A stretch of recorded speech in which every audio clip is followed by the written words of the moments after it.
considerations, I think that especially smaller growers, because they don't have an HR department and they don't have folks following up who are, in charge of doing all the process paperwork.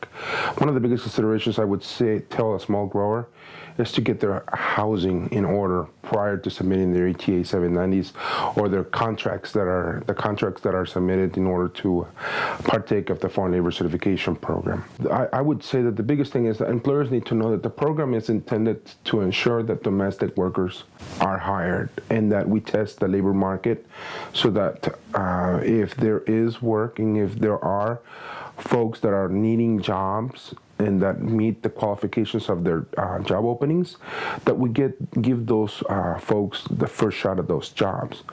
And so a lot of growers, they partake of the program because they just need the growers, right? They just need the pickers. So they're busy, they're trying to get their fruit off the tree and they don't have any workers.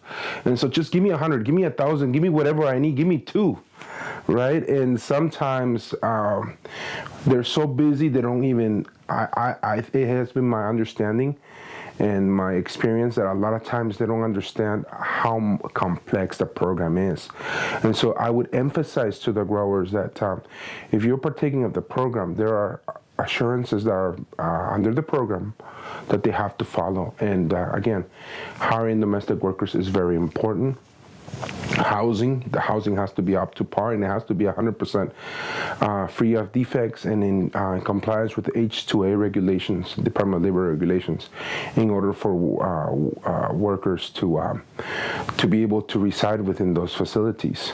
The program, really what you're telling Department of Labor is, we cannot find local workers. We have exhausted everything, every venue, and we cannot find local workers. And to be honest, that's exactly what we're finding. That is hard for us at Employment Security. We do everything. We have folks out there doing their best, to help the farmers and help the farm workers get these jobs. But it's tough. It's tough. We're finding it more and more difficult to do so.